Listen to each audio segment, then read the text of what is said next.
So I was reading the World of Warcraft forums on Reddit, and I have noticed that there are people who haven't been paying attention on the lore aspect of the game, that they have not been reading the text while doing quests, or some of them just came back for the raid that is going to come in the patch 5.4. And this video is going to be a recap of the story and everything that happened from the beginning of Mists of Pandaria until now.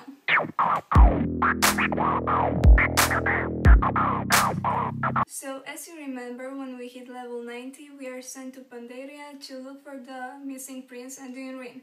Now, the first thing that happens when we arrive is that we get down from that boat and we get in the middle of that fight between us humans and those filthy black creatures called the Shaz, and we start learning about them and their powers, and how they manage to infuse dark thoughts into our brains.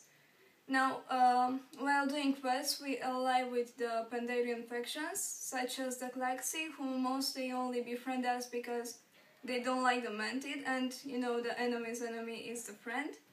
And along with them, we managed to raid through the palace of the Empress Shakzir, who is a Mantid and who is right now possessed by the Shah of Fear.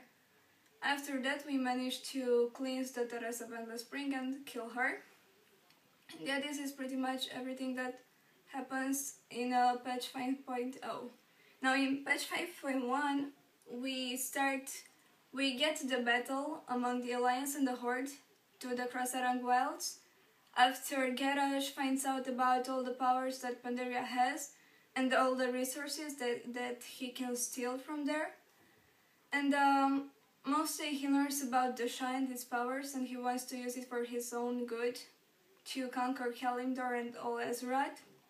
And meanwhile, Anduin Rin manages to find the Divine Bell, which is an old artifact constructed in the reign of Lei Shan.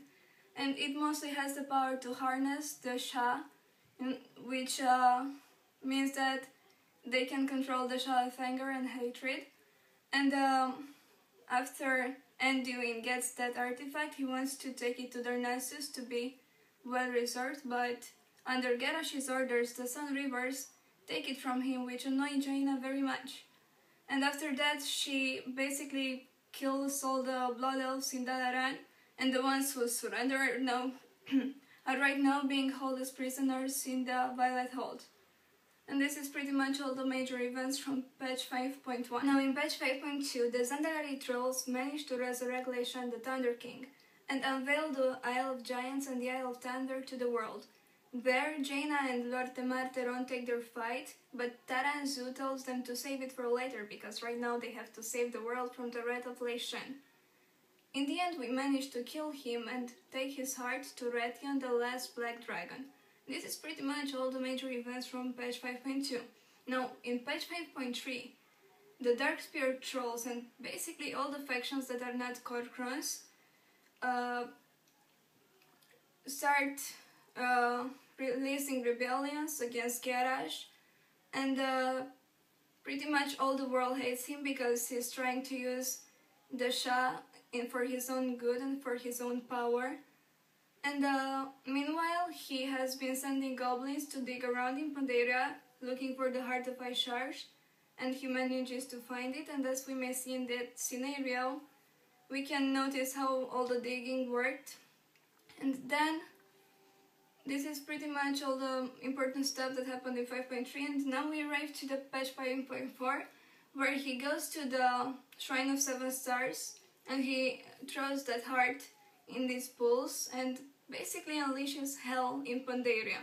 Now we find out that in all this time, Garrosh has been building a dungeon underneath Orgrimmar, and that is where the Siege of Orgrimmar raid will take place, and that is where we will kill Garrosh. So have fun in the patch 5.4. I'm Francesca, and thank you for watching my video.